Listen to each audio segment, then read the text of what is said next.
Saya mengajak Bapak Ibu semuanya, mari kita berdoa, membuka suara, kita berdoa untuk anak-anak sekolah minggu yang setelah ini akan pergi ke kelas masing-masing dan beribadah di kelas masing-masing. Dan mari kita juga berdoa untuk waktu kita bersama-sama membuka Alkitab dan merenungkan firman Tuhan. Mari kita berdoa. Ya Bapa, sekali lagi kami berdoa di hadapan-Mu.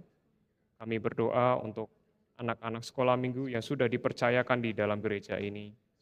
Secara khusus pada hari ini, anak-anak yang akan belajar firman Tuhan, yang akan menyanyikan pujian, memuliakan Tuhan di kelas masing-masing.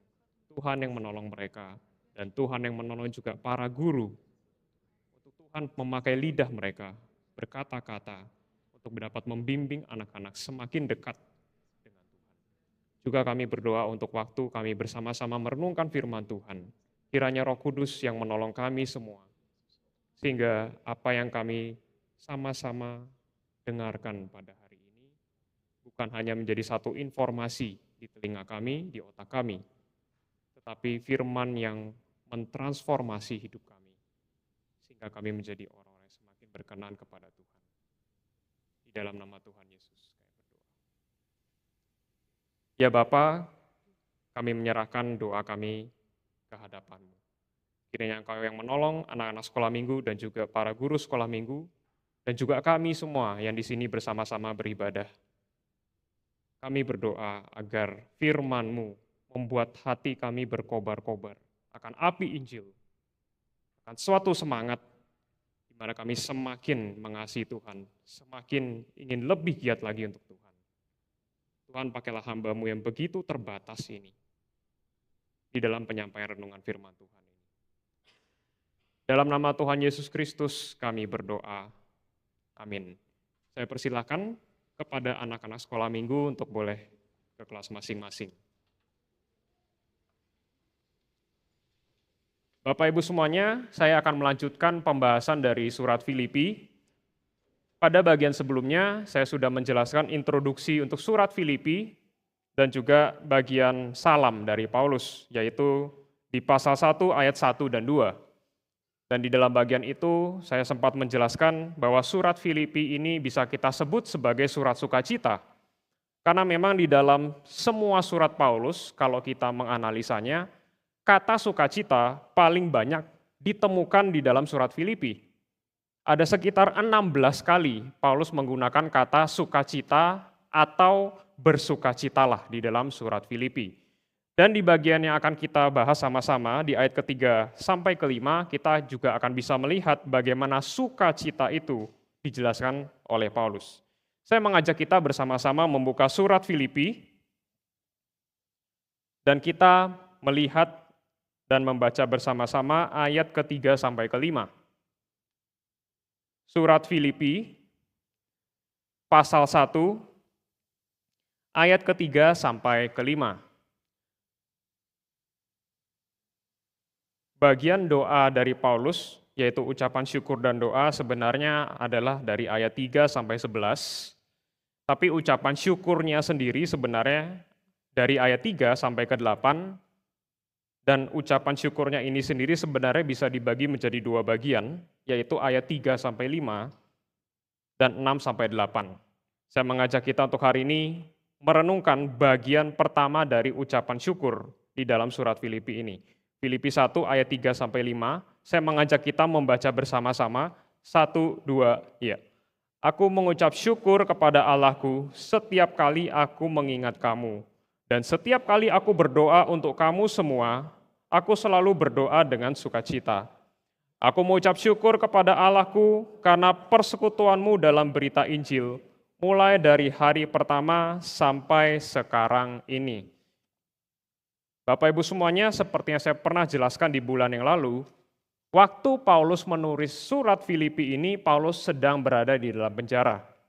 Kalau kita mengingat di dalam Kisah Para Rasul, pasal yang terakhir, Paulus kan memang sudah dikasih tahu sama Tuhan bahwa dia harus memberitakan Injil di Roma.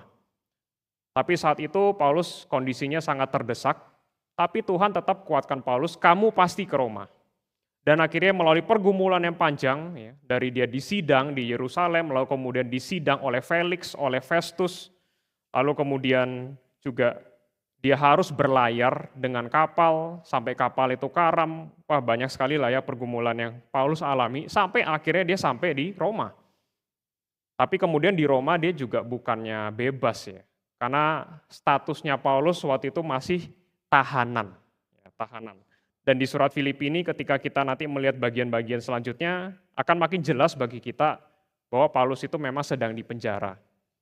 Dan dikatakan di dalam bagian lain dia tuh seperti sedang dirantai ya. Kemungkinan dirantai tangan atau dirantai kaki. Jadi jangan bayangkan ini cuma dia Paulus di rumah bagus lalu kemudian ya cuma nggak boleh keluar rumah gitu ya. Tapi masih punya entertainment di rumah. Ya gambarannya nggak seperti itu Bapak Ibu ya. Nggak seperti waktu kita COVID ya sudah lah nggak bisa keluar. Ya tapi masih ada entertainment di rumah gitu kan ya. Ya masih ada hiburan. Enggak ya. Tapi Paulus di penjara saat itu walaupun memang kemungkinan besar penjara rumah, dan dia dirantai, ya ini bukan satu hal yang mudah juga bagi Paulus. Tetapi Paulus di sini justru memulai suratnya dengan setelah salam, ayat 1 dan 2, dia melanjutkan dengan ucapan syukur. Dengan ucapan syukur. Kalau kita melihat surat-surat Paulus, terutama surat-surat Paulus kepada gereja-gereja, rata-rata itu Paulus pasti include atau menulis ucapan syukur, ucapan terima kasih kepada Tuhan. Hanya ada satu surat kepada gereja yang dimana Paulus tidak tulis ucapan syukur, yaitu surat Galatia. Nah itu pembahasan yang lain Bapak Ibu. Ada alasan tersendiri ya. Bukan karena Paulus nggak mengucap syukur untuk Galatia, bukan. Tetapi ada satu urgensi yang lain. Makanya seperti tidak ditulis ucapan syukur. Tapi secara overall, secara keseluruhan, Paulus itu selalu mengucap syukur. Paulus selalu mengucap syukur. Dan kalau kita melihat di sini, ucapan syukurnya Paulus itu unik Bapak Ibu. Karena kita bisa melihat, waktu Paulus tulis surat, misalnya kepada jemaat di zaman itu, di kerajaan Romawi, Paulus itu juga beberapa elemen, beberapa bagian meminjam format surat yang sudah normal di dalam zaman itu. Tapi biasanya zaman itu setelah bagian salam, biasanya menuliskan tentang saya harap kamu sehat-sehat, baik-baik saja. Biasanya normalnya begitu Bapak Ibu. Contohnya di surat 3 Yohanes, saya akan bacakan. Di surat 3 Yohanes, saya akan bacakan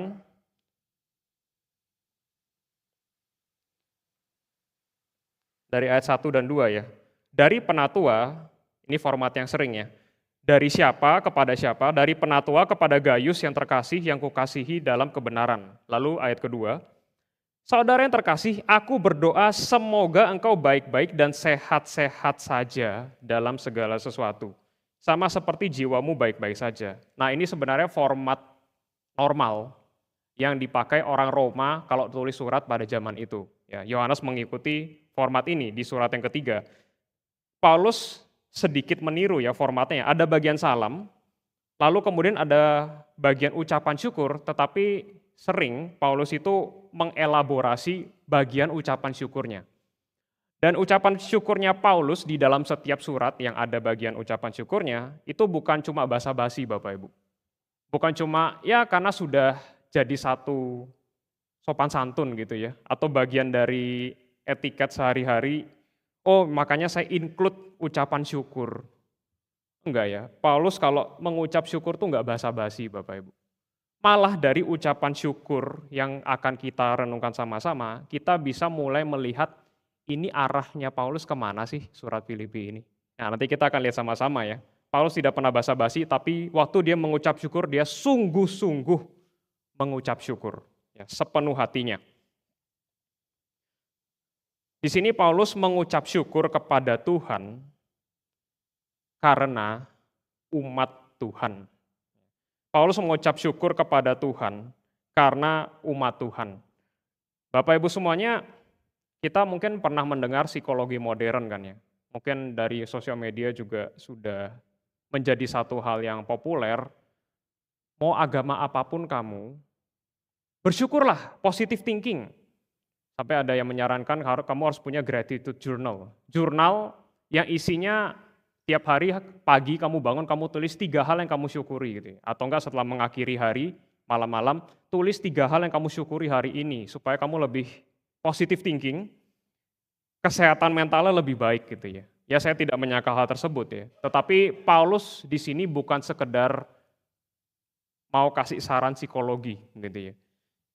Kenapa Paulus menyatakan syukur gitu ya? Ya pertama-tama kalau kita melihat keseluruhan Alkitab, ucapan syukur itu sebenarnya harusnya menjadi satu hal yang normal bagi orang percaya. Ucapan syukur itu diperintahkan oleh Tuhan. Dan kita harusnya memang senantiasa mengucap syukur. Lalu kemudian alasan yang kedua adalah bukan alasan psikologi tentunya ya. Karena Allah memang layak menerima segala pujian dan ucapan syukur kita. Maka sudah sepantasnya kita yang mengaku percaya kepada Allah, lalu kita sadar, oh Allah layak yang menerima segala pujian dan ucapan syukur, ya harusnya kita meluap juga dengan pujian dan ucapan syukur. Lalu hal yang ketiga, ucapan syukur Kristen itu selalu terkait dengan sukacita. Nanti kita akan masuk ke dalam bagian ini Bapak Ibu. Ucapan syukur Kristen itu selalu terkait dengan sukacita. Maka ucapan syukur menjadi satu hal yang sebenarnya tidak boleh, tidak ada dalam doa kita Bapak Ibu semua. Dan tadi saya mengatakan Paulus ini kan sedang dipenjara Bapak Ibu ya. Tapi di tengah situasi seperti ini pun Paulus tetap bisa mengucap syukur. Paulus punya nggak sih alasan untuk komplain? Oh banyak. Aduh kalian nggak tahu ya, kapal saya karam menuju Roma, terus kena badai, kena ini itu, saya dirantai, sekarang saya di penjara, aduh malang ya nasib saya ya. Kayaknya rasul lain ada lebih enaknya daripada saya gitu ya. Aduh kalian nggak tahu ya susahnya saya gitu ya, aduh saya ini, kayaknya saya orang paling menderita di dunia gitu ya. Seandainya Bapak, seandainya Paulus mau ngomong seperti itu ya, saya rasa jemaat nggak akan komplain, atau susah komplain lah. Ya memang susah kok, lagi di penjara gitu ya. Ya di sini siapa yang pernah di penjara? Ya, saya harap nggak ada sih ya gitu ya. Tapi kan kita kalau mengingat hidup kita, terkadang hal sepele saja terjadi yang kurang nyaman untuk kita. Wah langsung penuh dengan luapan emosi, bersungut-sungut gitu ya. Seolah-olah Tuhan tuh nggak pernah kasih sesuatu yang baik kepada kita gitu ya. Ya itulah dosa kita orang Kristen sih gitu ya. Jangan pikir kalau kita tidak mengucap syukur, oh berarti ya masih oke gitu ya. Kan saya nggak dosa membunuh, saya nggak dosa berzina, saya nggak dosa mencuri, tidak melakukan dosa-dosa yang biasanya kita cap fatal sebagai orang Kristen. Tapi ada seorang teolog yang mengatakan, ketika kamu sudah berhenti mengucap syukur, itu pun kamu sudah dosa. Kamu tidak lagi melihat kebaikan Tuhan. Kamu gagal di dalam imanmu, melihat Tuhan masih berbelas kasihan sama kamu. Ketika kamu gagal mengucap syukur, itu bukan kegagalan kecil. No. Itu kegagalan besar, Bapak Ibu, besar.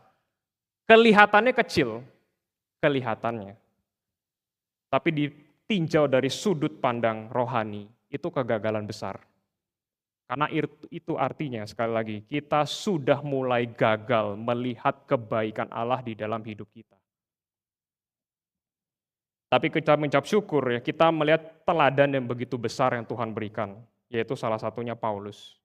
Di penjara pun dia punya 1000 macam alasan untuk mengeluh, bersungut-sungut, dan menangis. Merasa nggak ada pengharapan, dia punya semua alasan itu.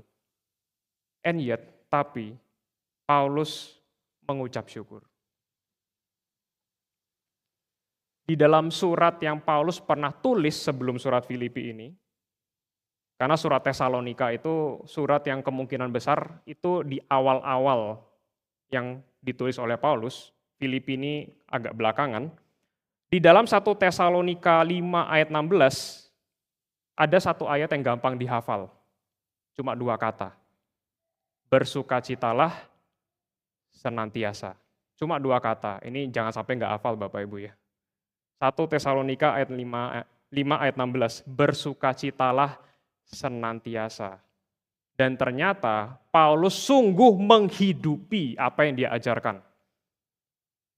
Paulus kasih tahu kepada jemaat, bersukacitalah senantiasa. Tapi kemudian dia sendiri kayak, aduh mengeluh terus gitu ya. Hidup ini berat gitu ya. Ayub pun tidak seberat saya, wah rupamu gitu ya. Ayub hilang anak 10 gitu ya. Dari crazy rich jadi crazy poor gitu. Kaya banget jadi sangat kere gitu ya. Tapi dia tetap mengatakan Tuhan yang memberi, Tuhan yang mengambil, terpujilah nama Tuhan. Rupamu kalau kamu mengatakan saya lebih sengsara daripada Ayub. Enggak, sama sekali enggak gitu ya. Masih jauh lah ya kita dari Ayub begitu.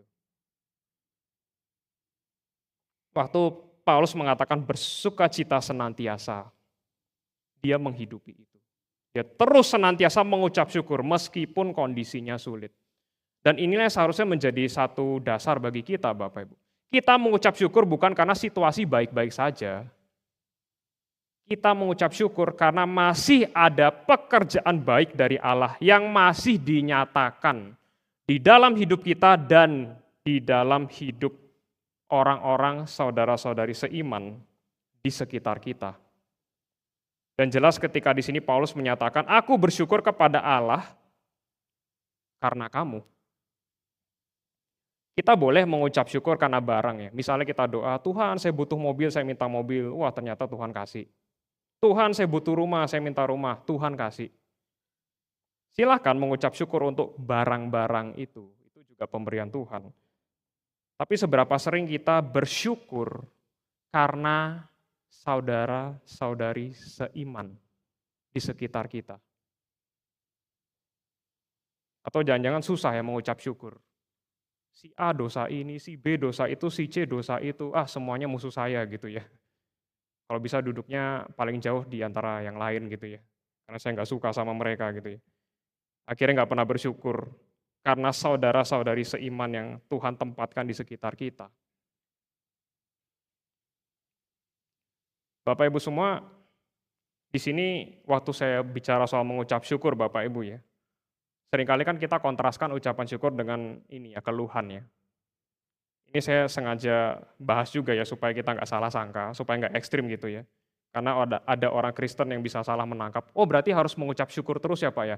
Nggak boleh mengeluh sama sekali ya. Itu terlalu ekstrim Bapak Ibu ya. Nanti misalnya mau pulang, aduh hujan gitu ya. Baru mulai mau mengeluh, aduh baru gitu ya. Terus nggak boleh gitu. Mengucap syukur aja gitu ya. Terus kemudian ditabokin suami, Pak gitu ya. Aduh Tuhan kok suami nggak boleh ngeluh gitu ya. Mengucap syukur aja masih punya suami gitu ya. Ya kita nggak ekstrim kayak gitu Bapak Ibu ya. Kita harus bisa membedakan keluhan di dalam kitab Mazmur dengan sungut-sungut di padang gurun. Ini kita harus tahu bedanya Bapak Ibu ya. Karena ada orang yang salah mengerti lalu merasa mengeluh sedikit, oh itu kamu udah kayak Israel di padang gurun ya, hati-hati loh, dihabisin Tuhan kamu gitu ya. Akhirnya nggak berani curhat, nggak berani mengeluh gitu ya, nggak berani meratap di hadapan Tuhan, karena nanti saya seperti orang di padang gurun, nanti dihabisin sama Tuhan gitu ya. Keliling-keliling di padang gurun, nggak tahu di mana lah gitu ya. Apa bedanya mengeluh di dalam kitab Mazmur dengan sungut-sungut di padang gurun? Keluhan di dalam kitab Mazmur adalah keluhan di dalam iman. Betul pemazmur itu mengeluh, tapi dia mengeluh di dalam doa, sekaligus dia tetap menyimpan pengharapan Tuhan akan menjawab saya. Itu di Mazmur Bapak Ibu ya. Pemazmur mengeluh dengan imannya di dalam doa, dan dia punya pengharapan Tuhan akan menjawab doa saya. Meskipun nggak tahu kapan dan cara apa. Tetapi keluhan di padang gurun, sungut-sungut di padang gurun adalah satu komplain, satu keluhan di dalam ketidakberimanan. Tahu dari mana Pak? Ya Allah sendiri yang bicarakan kepada Musa, mereka mencobai aku 10 kali. Yaitu angka 10 itu mungkin bukan literal 10 ya, tapi maksudnya sudah banyak mereka mencobai aku. Lalu kalau kita mengingat sungut-sungutnya Israel setelah keluar Mesir, sudah berhasil keluar. Tuhan sengaja bawa ke Laut Merah. Dead end, gang buntu, mentok. Firaun kirim tentaranya. Mulai panik kan, mulai panik. Ini jalan buntu, terus kita dikejar pasukan berkuda. Lebih tepatnya kereta kuda. Itu zaman dulu Bapak Ibu, namanya perang sudah pakai kereta kuda, itu kayaknya senjata paling mutakhir. Cepat dan mematikan. Makanya kalau kita baca perjanjian lama, peperangan-peperangan itu, begitu dikatakan, wah mereka pakai kereta kuda, itu biasanya ceritanya adalah, ini kita bisa kalahin nggak ya? Ya begitu. Kalau cuma berhadapan dengan orang pejalan kaki gitu ya, bawa pedang atau tombak, ya masih bisa dilawan lah. Tapi kalau udah kereta kuda tuh setengah mati. Di sini Firaun itu benar-benar nggak tanggung-tanggung. Waduh, kok kita lepasin mereka ya dari Mesir ya, budak-budak ini. Ya sudah kejar. Pakai apa? Kereta kuda langsung gitu ya. Firaun kasih yang terbaik untuk ngejar Israel. Dan mereka sudah di gang buntu, depan laut, belakang kereta kuda. Lalu di sana orang Israel mulai mengeluhkan ya. Mengeluhnya sarkastik gitu kan ya. Musa, di Mesir kurang kuburan ya? Kamu pengen kami mati di sini aja ya? Itu kan bukan sekedar ngeluh Bapak Ibu ya. Itu bukan sekedar curhat. Di belakang itu sebenarnya orang Israel mau bilang, saya nggak percaya kamu. Kamu mau mencelakakan kami kan? Kurang ajar kamu ya, tega sekali sama saya ya. Di sini kita bisa melihat ya tadi, pemazmur mengeluh di dalam imannya, dan dia masih punya pengharapan sama Tuhan.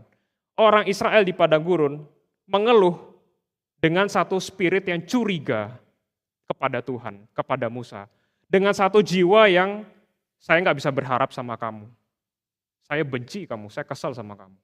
Beda kan ya Bapak Ibu ya? Beda. Maka Alkitab tidak pernah melarang kita untuk mengeluh sama sekali, enggak ya.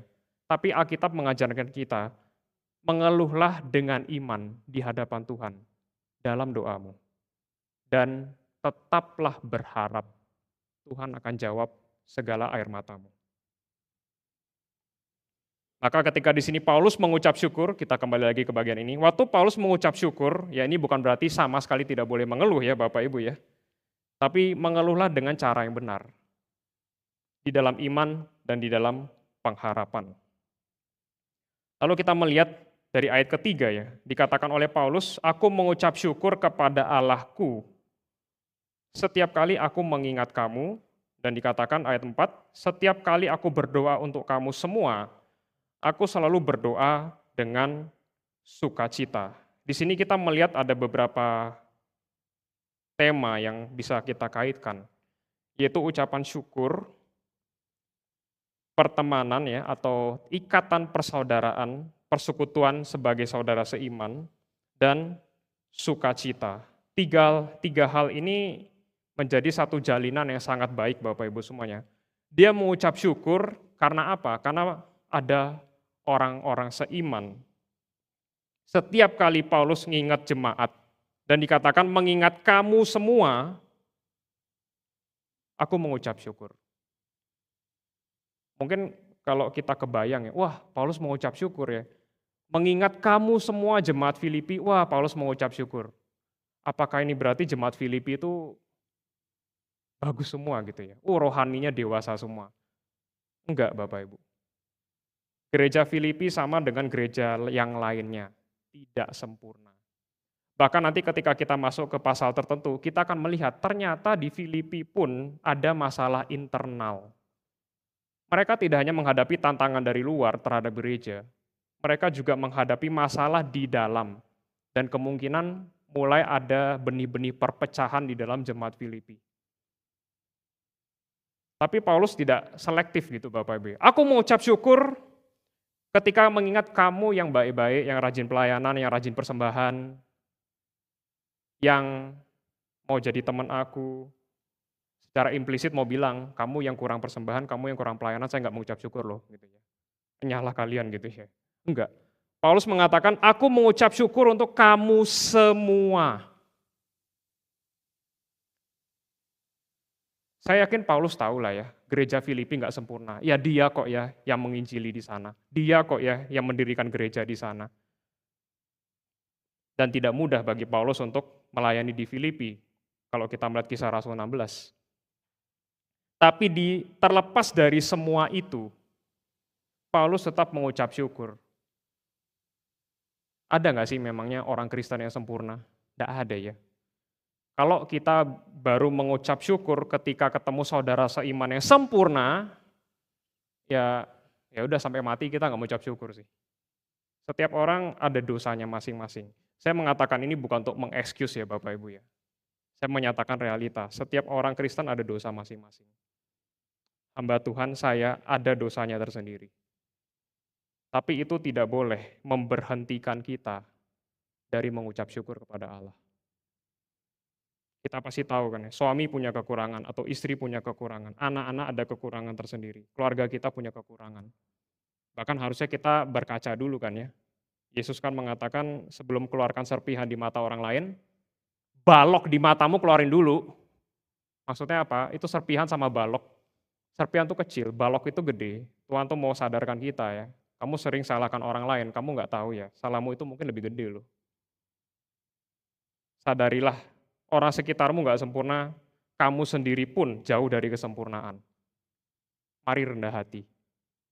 Dan mari kita sama-sama tetap mengucap syukur. Karena selalu ada alasan untuk mengucap syukur. Di dalam keberdosaan, kita selalu melihat alasan untuk mengeluh. Sungut-sungut, mencurigai Tuhan.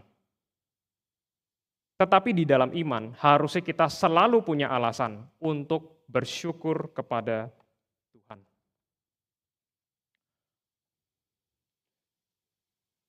Dan dikatakan di sini Paulus mengingat jemaatnya.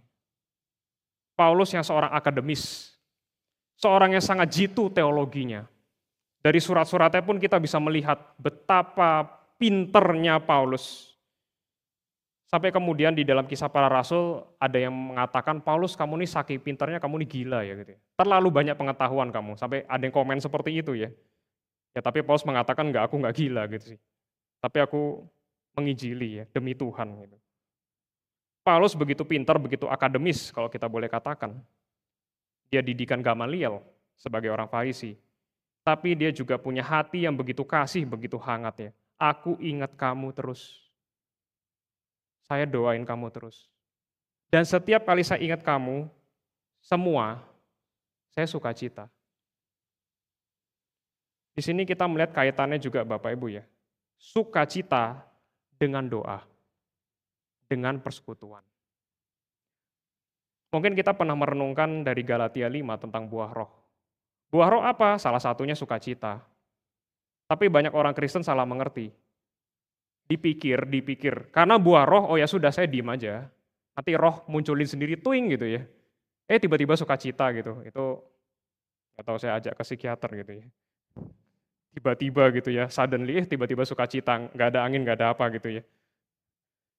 Sukacita Kristen tidak pernah terlepas dari firman Tuhan, doa, dan persekutuan.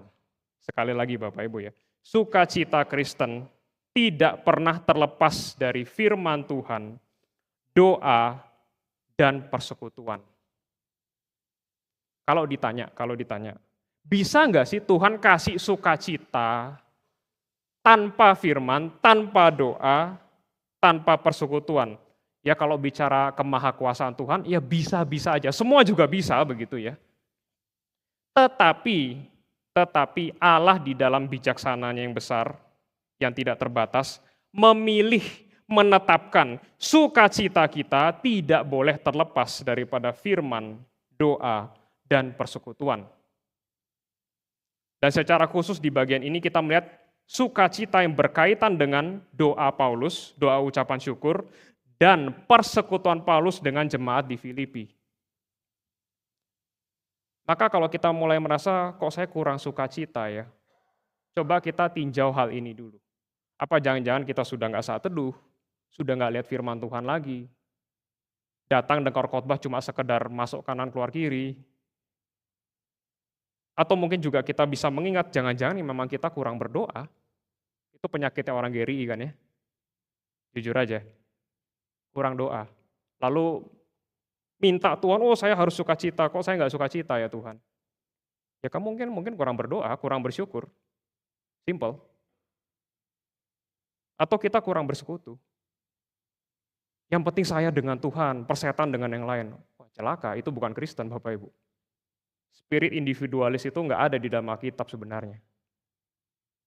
Paulus selalu memberikan pesan ya, kamu sebagai komunitas. Ini yang seringkali dilupakan di dalam zaman modern. Apalagi di kota, makin berkembang, makin besar. Sifat individualisme itu makin kencang kan ya. Itu sangat nyata di Amerika dan juga di Jakarta itu cukup nyata ya. Meskipun ya saya mengucap syukur mulai banyak yang sadar, kita nggak bisa loh cuma individualis. Nggak bisa. Tuhan menetapkan kita sebagai gereja. Gereja itu apa? Kumpulan orang-orang yang ditebus Tuhan.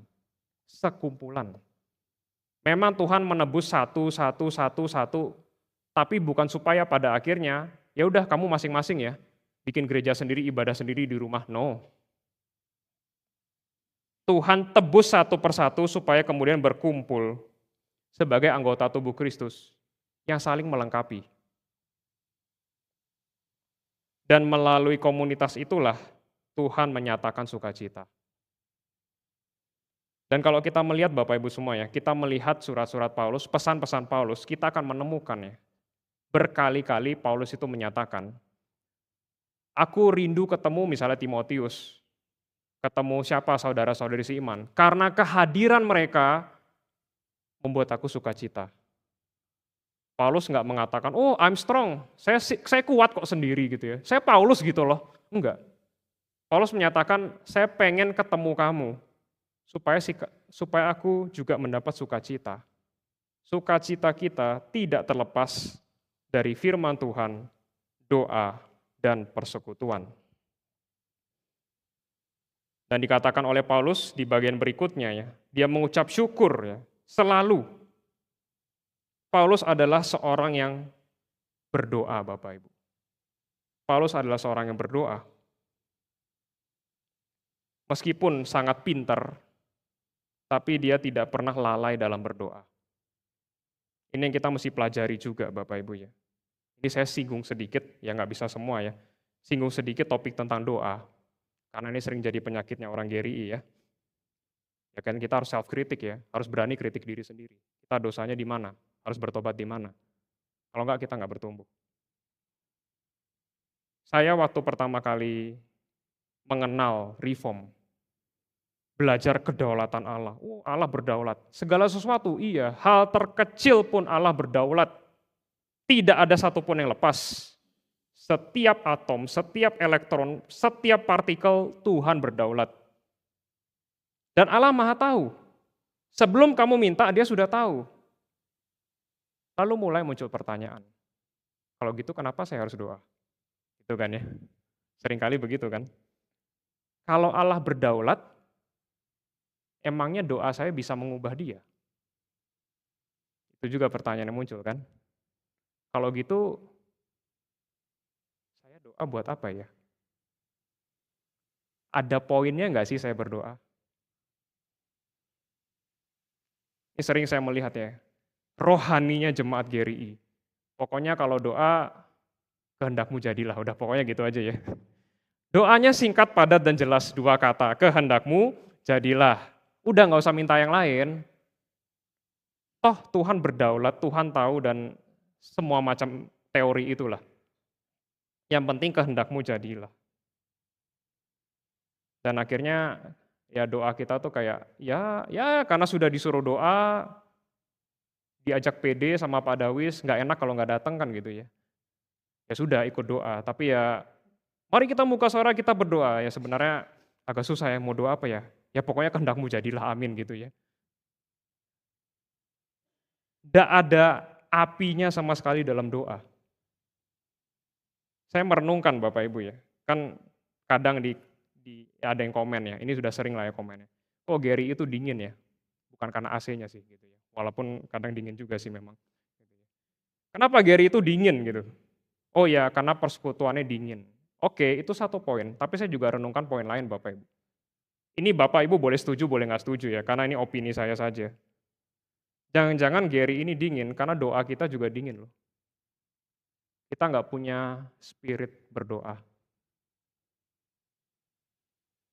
Satu prinsip saya pegang dari surat Yakobus, saya akan bacakan. Saya harap ini jadi ayat hafalan juga ya, cuma satu bagian kecilnya saja. Pasal 4, Yakobus pasal 4, saya bacakan ayat lengkapnya, nanti saya kutip bagian sedikitnya. Yakobus 4 ayat 2, kamu mengingini sesuatu, tetapi tidak memperolehnya. Lalu kamu membunuh, kamu iri hati, tetapi kamu tidak mencapai tujuanmu. Lalu kamu bertengkar dan kamu berkelahi. Kamu, nah ini perhatikan, kamu tidak memperoleh apa-apa karena kamu tidak berdoa. Kamu tidak memperoleh apa-apa karena kamu tidak berdoa. Saya ini butuh penjelasan banyak kan Bapak Ibu ya. Pak, bagaimana mengaitkan kedaulatan Tuhan dengan doa kita gitu ya? Logikanya di mana, sinkronnya di mana? Bagaimana mendamaikan seolah-olah kedaulatan Allah dan doa itu dua hal yang nggak bisa didamaikan gitu ya. Itu saya nggak bisa bahas di sini, nanti terlalu lama dan terlalu melenceng. Tapi saya mau kita pegang ayat ini baik-baik. Kamu tidak memperoleh apa-apa karena kamu tidak berdoa. Artinya, kamu kalau nggak doa dan nggak dapet, jangan salahin Tuhan. Jangan bilang, tapi kan Tuhan tahu apa yang saya perlukan, masa saya tetap perlu doa? Yakobus enggak, Yakobus bilang, kamu nggak dapat karena kamu nggak doa, titik.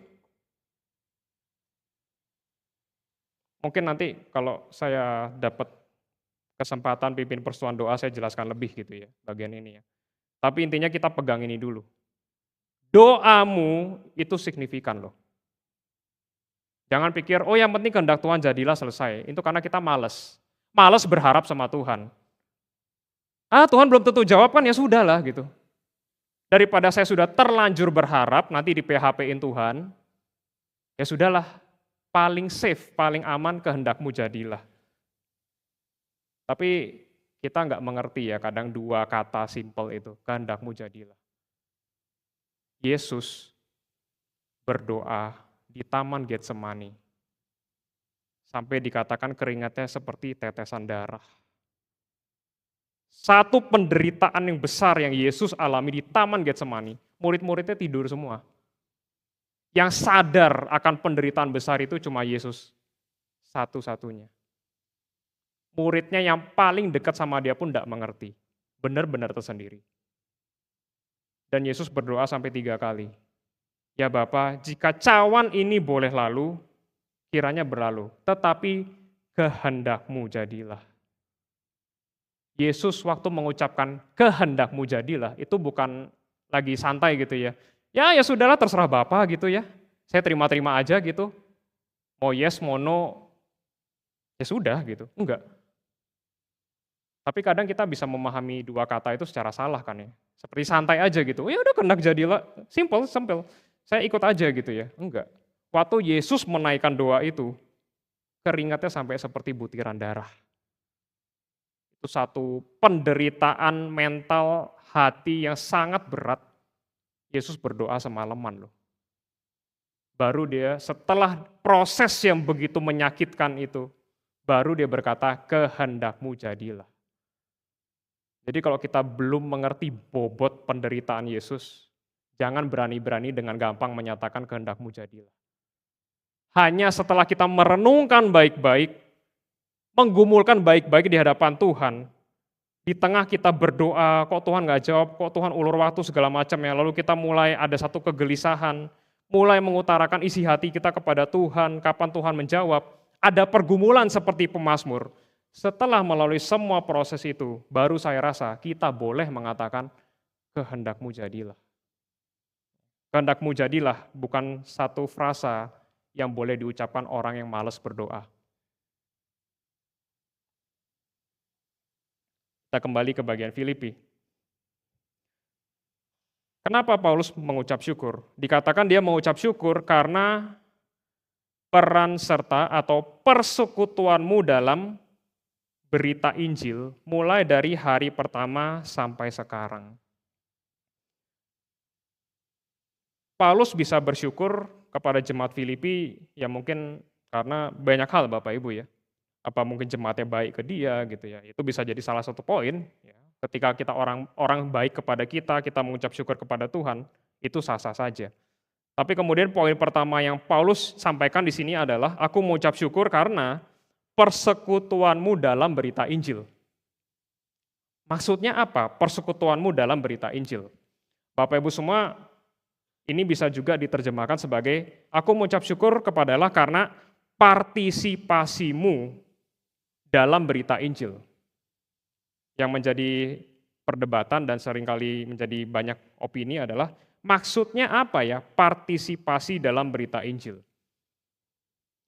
Ya saya merenungkan, membaca beberapa komentari, berpartisipasi atau bersekutu dalam berita Injil itu berarti satu, jemaat Filipi menerima Injil, yaitu pasti jelas. Menerima Injil.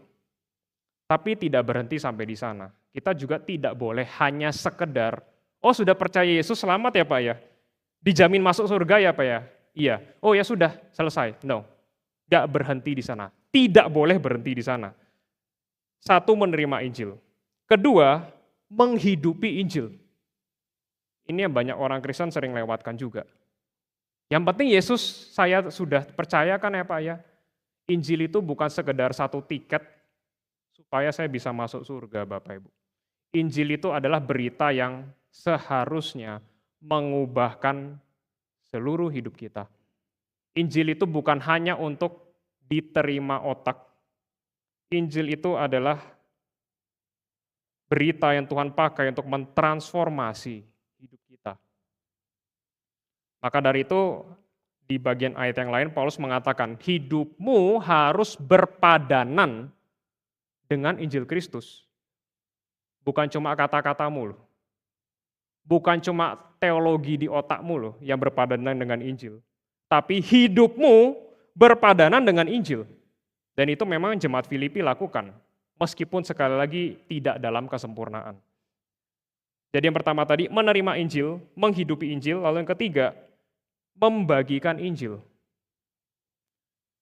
Ketika Tuhan memberikan kesempatan, memberikan orang-orang di sekitar kita, memberikan kita akses untuk kita boleh bersahabat, membangun relasi. Sampai satu titik kita bisa membagikan nama Yesus kepada mereka. Itu juga tanggung jawab kita. Dan itu juga dilakukan jemaat Filipi. Lalu yang poin yang terakhir, yang seringkali dianggap ini poin yang pasti ya, dalam persekutuan dalam berita Injil, jemaat Filipi juga mendukung pekerjaan Injil. Jadi menerima Injil, menghidupi Injil, membagikan Injil, dan terakhir mendukung pekerjaan Injil. Dalam hal apa? Kalau kita melihat di bagian lain, kita tahu jemaat Filipi itu sangat mendukung pelayanan Paulus secara materi. Saya mengajak kita untuk melihat 2 Korintus 8. Saya akan bacakan.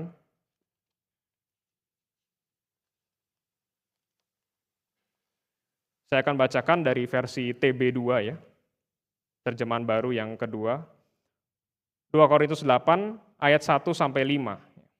Saudara-saudara, kami hendak memberitahukan kepada kamu tentang anugerah yang diberikan kepada jemaat-jemaat di Makedonia. Kota Filipi ini di daerah Makedonia, Bapak Ibu. Jadi waktu Paulus di sini dikatakan Makedonia itu berarti mencakup Filipi. Selagi dicoba dengan berat dalam berbagai penderitaan, sukacita mereka meluap. Nah ini ya, sukacita jemaat Filipi. Dan meskipun mereka sangat miskin, mereka kaya dalam kemurahan. Aku bersaksi bahwa mereka telah memberi menurut kemampuan mereka, bahkan melampaui kemampuan mereka. Bahkan ya, dikatakan ayat 4, dengan kerelaan sendiri, mereka mendesak kami supaya mereka juga beroleh anugerah untuk ambil bagian dalam pelayanan kepada orang-orang kudus. Bahkan kemudian Paulus memuji di ayat kelima, mereka memberikan lebih banyak daripada yang kami harapkan. Mereka memberikan diri mereka pertama-tama kepada Tuhan, kemudian oleh karena kehendak Allah juga kepada kami. Kalau kita membaca bagian-bagian lainnya juga kita akan makin jelas Bapak Ibu. Bisa dikatakan gereja Filipi ini mungkin adalah gereja yang paling banyak mendukung pelayanan Paulus, termasuk secara materi. Kita mengingat firman dari Tuhan Yesus, di mana hartamu berada, di situ hatimu juga. Saya di sini bukan mau bilang setelah ini kantong persembahan harus penuh ya Bapak Ibu, bukan itu ya Bapak Ibu. Kalau kita tadi baca, Paulus tidak pernah memaksa jemaat Filipi. Tidak pernah jadi preman tiba-tiba todong pisau, perpuluhan udah belum gitu ya. Kok catatan namanya nggak ada, minta dari bendahara gitu ya. Catatannya nggak ada ya, mana gitu. Enggak. Paulus tidak pernah melakukan itu. Paulus mengajak jemaat, ayo berbagian dalam mendukung pekerjaan Injil. Dan ternyata seperti yang tadi ditulis di 2 Korintus 8, ternyata jemaat Filipi memberikan bahkan lebih daripada yang diharapkan Paulus. Disinilah kemudian Paulus bisa dengan confident melihat jemaat Filipi, kamu sudah terus menjalankan persekutuan di dalam berita Injil dari hari pertama bahkan sampai sekarang. Terus mereka mendukung Paulus. Makanya ini salah satu jemaat yang bisa kita katakan dekat sekali sama Paulus. Biar kiranya ini menjadi satu perenungan yang menyadarkan kita Bapak Ibu semua. Bagaimana kita harus terus mengucap syukur di hadapan Tuhan. Bagaimana juga kita harus terus menumbuhkan sukacita melalui sarana-sarana yang Tuhan berikan, melalui doa kita, melalui persekutuan kita, melalui firman Tuhan. Dan bagaimana Paulus tidak henti-hentinya berdoa, dan kita pun juga harus demikian. Dan bagaimana juga Paulus menyatakan bahwa kita harus terus-menerus bersekutu dalam berita Injil. Mari kita sama-sama berdoa. Bapa, kami menyatakan syukur kami di hadapan-Mu, karena Engkau sampai hari ini, Engkau terus menyatakan kebaikan-Mu. Ketika kami bisa terus menghidupi Injil, diberikan kesempatan untuk membagikan Injil, bahkan juga untuk mendukung pekerjaan Injil, kami mengucap syukur. Karena itu semua menyatakan kepada kami bahwa Allah masih bekerja di dalam hidup kami. Itu semua menyatakan kepada kami bahwa Allah masih berkenan untuk mengerjakan keselamatan di dalam hidup kami. Kami mengucap syukur ya Tuhan. Ajarlah kami untuk senantiasa bersyukur, ajarkanlah kami untuk senantiasa bersukacita, ajarkanlah kami agar kami tidak terlarut di dalam situasi yang tidak nyaman, tetapi bisa melihat segala kebaikan Tuhan, bahkan di tengah kondisi yang menyakitkan bagi kami sekalipun. Ajarlah kami untuk berdoa seperti Paulus. Ajarkanlah kami untuk menjadi orang-orang yang semakin lama semakin mencintai Tuhan. Di dalam nama Tuhan Yesus Kristus kami berdoa. Amin.